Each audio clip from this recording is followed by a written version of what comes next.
Mic check. 1, 2. Are we recording?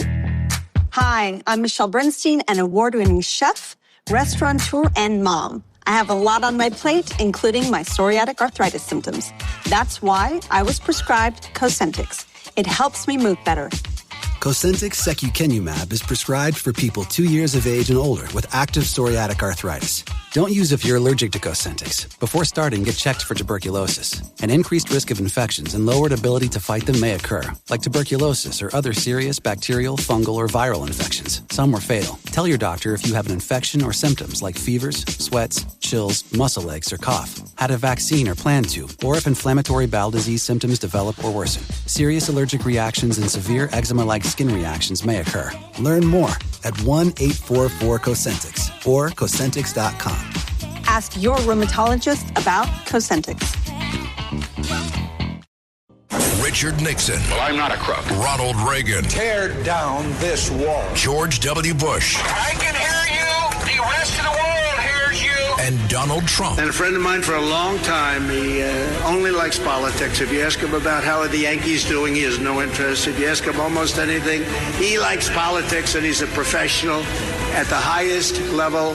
Roger Stone. All of these presidents relied on one man to secure their seat in the Oval Office. That man is Roger Stone. This is The Roger Stone Show on 77 WABC.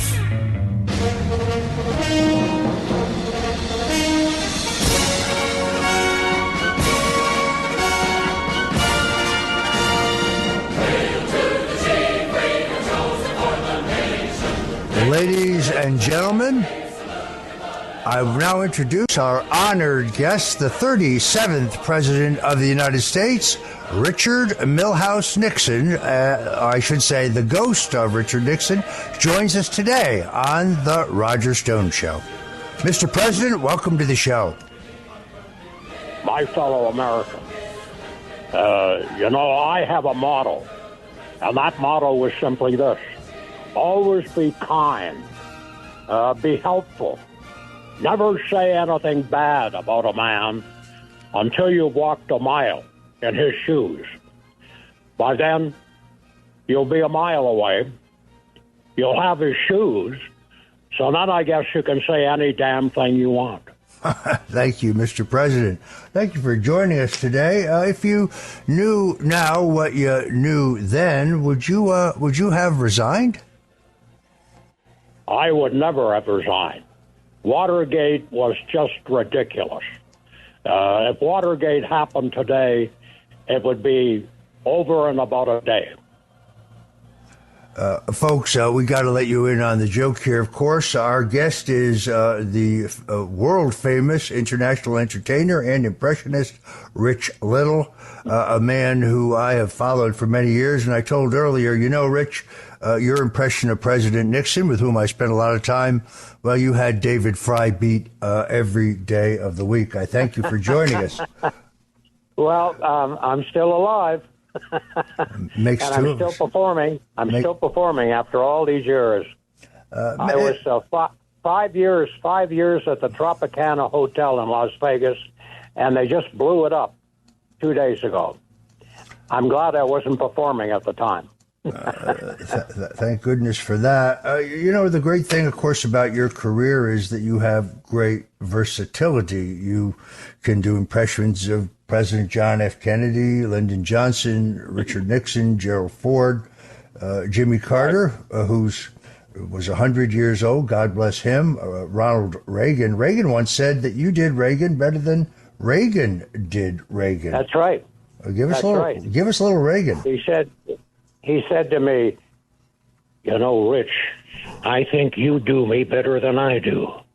And I think when I pass away, I hope they bury you. That's great. As I told you, I had a friend who did this killer impression of Strom Thurmond. He couldn't find work anyplace.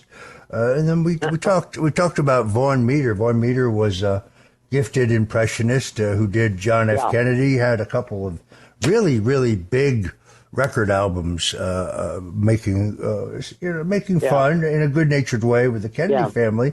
And of course, his career family rides again. Yeah. His career died the day Jack Kennedy was murdered. It was a great tragedy. Right.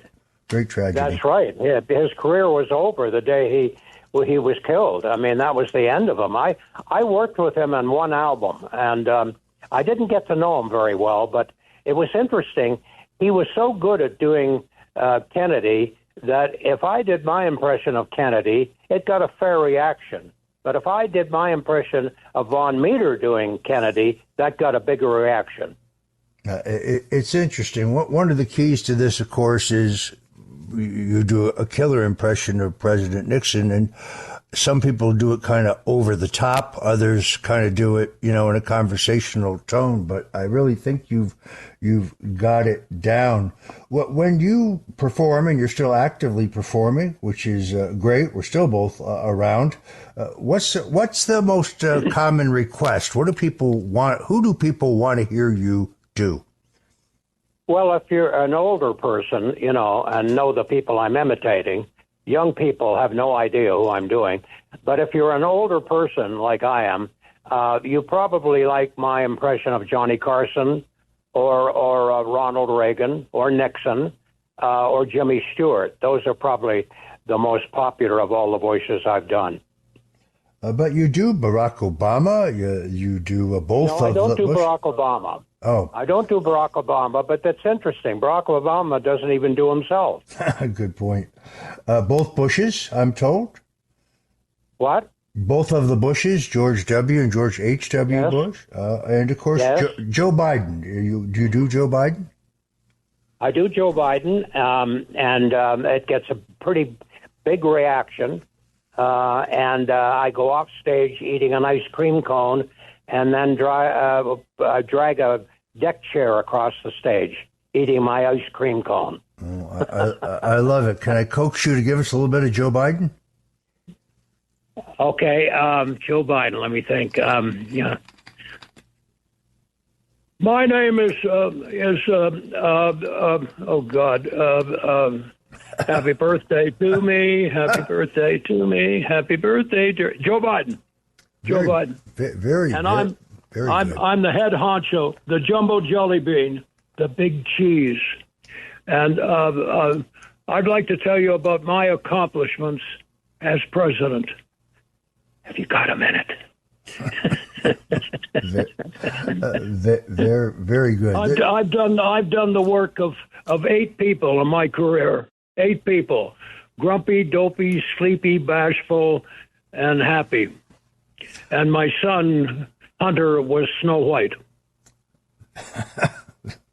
Very good. You've got a spate of pretty talented impressionists who do Donald Trump. Sean Farash, who's been on this show, and Jason Scoop and others. Trump has such distinctive speech patterns. Is he tough to do? Well, there's 2 Donald Trumps, really. You can imitate him at a rally where he's speaking out, or you can imitate him when he's doing an interview, which is an entirely different sound. He's it's tough to do him. I would think that Barack Obama, though, was the hardest of any impersonator to do. And I never really got him down, but I don't really care. You probably you do all these great show business luminaries. You mentioned Jimmy Stewart, John Wayne, Humphrey Bogart.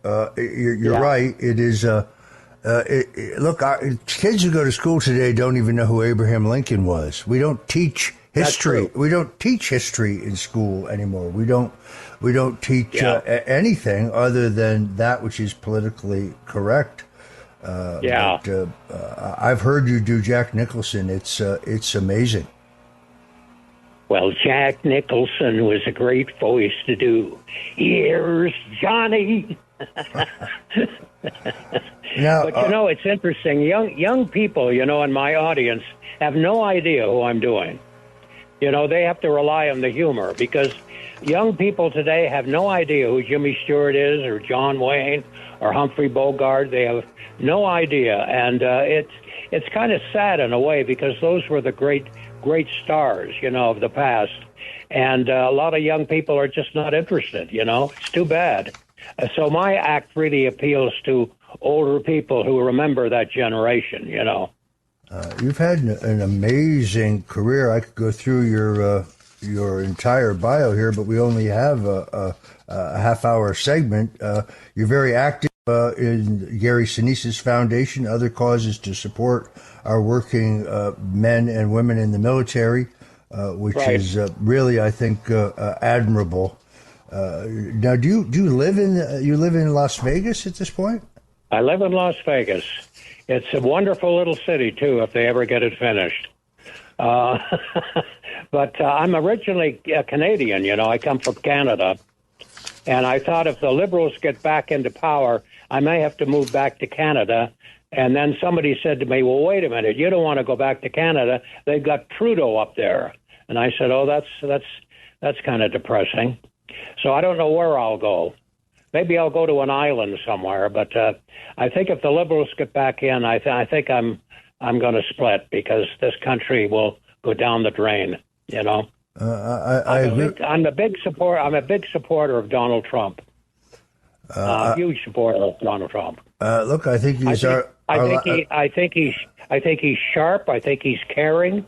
I think he's compassionate, and he has a great sense of humor, and he loves this country. And he survived 2 assassination attempts because I think God has a plan for him. And that plan is to become president again and save this country.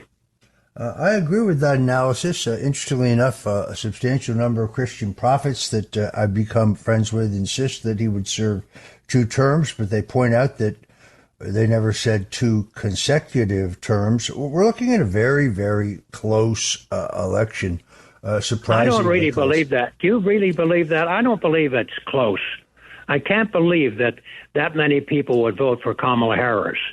I mean, the most unpopular vice president of all time wants to become president?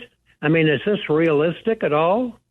Well, I don't get it. You may be right. One thing is absolutely true, and that is that Trump always underpolls in these public polls because, let's face it, there are many, many Americans who are not going to tell a stranger on the phone or over the internet how they're going to vote because they don't want to be harassed. They don't want to be targeted. They don't want to be named on some list. So we've seen this phenomena before where Trump gets 2 to 3% of the vote more than the polls are showing. But we also cannot underestimate the still substantial power of the mainstream media. No, they don't have a monopoly like they once did, but they're still very, very influential. And let's face it, there's a lot of stupid people out there who believe what they see. Now, most of the people watching CNN are doing so in an airport.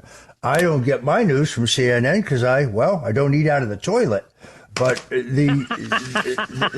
there's a lot of folks who watch MSNBC or watch CNN and actually believe what they dish up. And censorship on the internet still far broader and more resilient than folks think. I'm very happy that Elon Musk bought Twitter, turned it over to X. It's not perfect, but it is a great platform. Rumble's also a great platform for free speech because right now, Rich, to tell you the truth, I'm banned for life on Facebook. I'm banned for life on Instagram. I'm banned for life on TikTok. Absolutely. I'm the most dangerous. I'm the most dangerous person in the world. So, but you're so lovable, though. Well, that's what my wife says, anyway. And you got a great sense of humor. I love that kitten joke that you told Jerry, my business manager. That's a funny joke. Too bad we can't. About the kittens. Yes, the blind kittens. Yeah, it Funny is. Joke. It is a great joke. What Richard? You know, it's interesting when you think of Donald Trump and Kamala Harris. There's very little humor when they talk. You know, and it's a shame, really. If they said something funny, their numbers would go up. Because I'm thinking back when Ronald Reagan said about Mondale, you know, his youth and inexperience, his numbers went up about 17 points by making that comment. And if the presidential hopefuls had more humor, I think it would help them a lot. But they don't seem to. They don't. I mean. Donald Trump came out, at Butler when he said, as I was saying, which was cute, you know.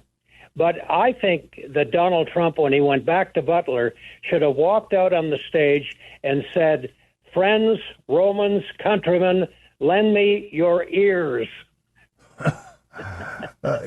People don't recognize, of course, that in that entire horrific sequence of events, that the president, you know, first he goes down, then he's surrounded by this scrum of Secret Service agents. He iconically puts his fist in the air and yells, fight, fight, to show the crowd that he hasn't been killed. He doesn't know at that point whether there's still an active shooter. That's an extraordinary act of courage. But there are people, many of them on the internet, who insist to this day that there was no attempt on his life. The whole thing was a psyop. The whole thing was staged. He had some capsule that he bit that which is where the fake blood. I mean, I call them assassination deniers. It's dangerous and it's laughable, except for many of them, you know, blame me. Oh, Roger Stone organized this. Look. Well, who is that gentleman up on the roof? Who is that walking around? Who are we supposed to believe that was? Some technician up there or something? I don't know. Yeah, it's an absurdity. And in the same breath, as I said a little earlier, the Apple tells us we can't open that guy's phone. He has several encrypted apps in his phone. We can't get at that information. Believe me, they had no trouble getting into my phone. Of course, they didn't find anything. But there's a whole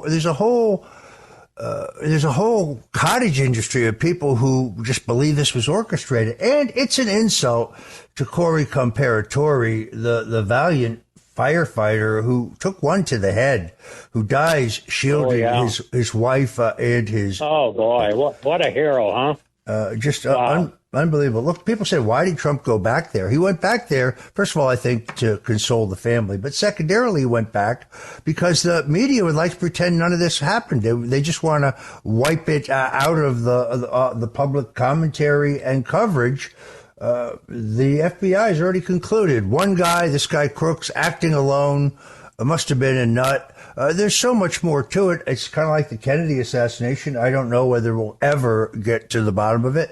If you're just tuning in, folks, this is the Roger Stone Show on 77 WABC, the gem of AM radio. We're talking to Rich Little, the world-famous comedian and entertainer, impressionist, and we'll be right back. It's the Roger Stone Show on 77 WABC. This episode is brought to you by Progressive Insurance. Do you ever find yourself playing the budgeting game? Well, with the Name Your Price tool from Progressive, you can find options that fit your budget and potentially lower your bills. Try it at Progressive.com.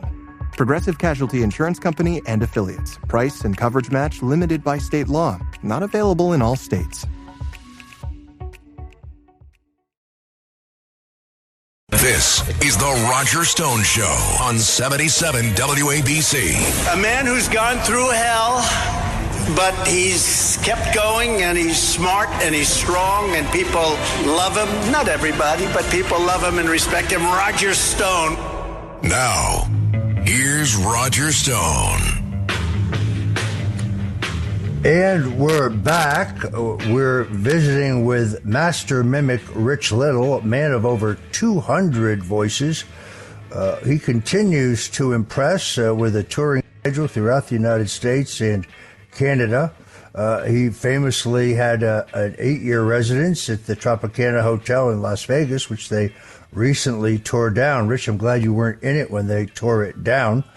But you've been famous for skewering political figures right and left, Republicans and Democrats, for decades. And we're honored to have you today here on the show. One of my favorites. Well, I don't mind telling people that I'm a staunch conservative.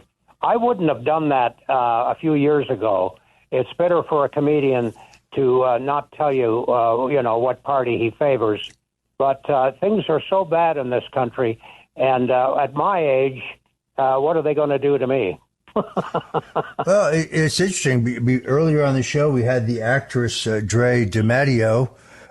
She was originally a Robert Kennedy supporter. When Kennedy endorsed Trump, she endorsed Trump. She's now solidly for Trump. She recognizes the impact on her career is not going to be positive. If I was a Hollywood movie star in my 20s, I would worry because they can blacklist you very easily. I'm like John Voight. John Voight's just too popular, and he doesn't. At his age, he doesn't care what he says. But he does care what he says, but he doesn't. He's not worried like I am. Because we got to get this country back on track again. We're a third-rate nation at the moment. Nobody abroad respects us at all. I think we're very weak. And I think if Kamala Harris got in, I shudder to think of her meeting some of these leaders from other countries. It'll be very embarrassing. Wow.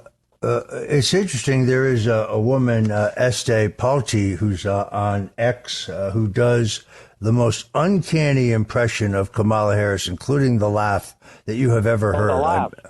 This woman has it down. But she also has the physical aspect. So she does the mannerisms and so on. What do you think that laugh of hers is? That her nerves coming through when she laughs? Because you can hardly ever see a picture of her without laughing. I mean, it's unbelievable. She laughs at even tragedy. If her house was burning down, this woman would be in hysterics. I think that's a nervous infliction, don't you? I agree with that. Willie Brown, who's actually a friend of mine, because of our shared love of all things sartorial, I met him when I was working for Trump Hotels and Casino Resorts, and we were considering doing an Indian gaming deal in the San Francisco area. I got a chance to meet Willie, but Willie says she's very unsure of herself. She's quite nervous, but he also says don't underestimate her, and I guess that's true because somehow she became the nominee of the Democrat Party for President of the United States without a single Democrat primary or caucus voter casting a single vote for her. So there was no we had her on 60 Minutes, and it was embarrassing. She said, "Well, I was the choice of the delegates." Yes, but the delegates voted for Joe Biden. He got 71% of the vote. 17 million people voted for him. Who voted for you, sister? The answer is no one. But they're the ones who want to go on and on and on about Trump being a threat to democracy. Look, I salute you for speaking up because it's tough for people in the entertainment industry. Yeah. I always say to a Democrat, didn't you like it 4 years ago when you could buy groceries at a reasonable price? Gas was cheap. There were no wars. There was hardly any fentanyl coming across the border. Didn't you like that? I mean, wouldn't you want that again? And they don't have an answer to that. Well, if you vote for Kamala Harris, what's she got to offer? Nothing.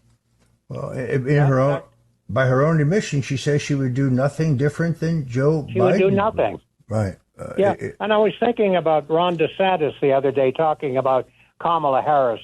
That he didn't take her call. Why should he take her call? He's talking to the president. He doesn't want to talk to the vice president. He's never talked to her about a hurricane or coming through. Never. So why would he bother talking to her? He's talking to the president. It's as simple as that. Very well put. No, I thought Biden really undercut Kamala when he said, I'm talking to the governor directly, and he's doing a great job on hurricane relief. Yeah. All right. Unfortunately, we have to leave it there. I want to thank our guest, Rich Little. Is Joe Piscopo coming on the show? No, his show is right after mine. He does a show called Sundays with Sinatra. Boy, he has a set of pipes. I love him. He's a wonderful comedian. I'm a big fan of his. Well, he's also a great human being. He's been a friend of mine a long time, and he's got a great set of pipes too. I mean, we had a 77 WABC charity gala recently, and he sang, and man, the guy is he just blew me away. He is the very best. He does a great Frank Sinatra. He has to hit somebody before he does it, but it's pretty good, you know. I love it. If only Jilly Rizzo was here. All right. We have to. Jilly Rizzo. I love Jilly Rizzo. He was great. Great guy. What a sad ending he had.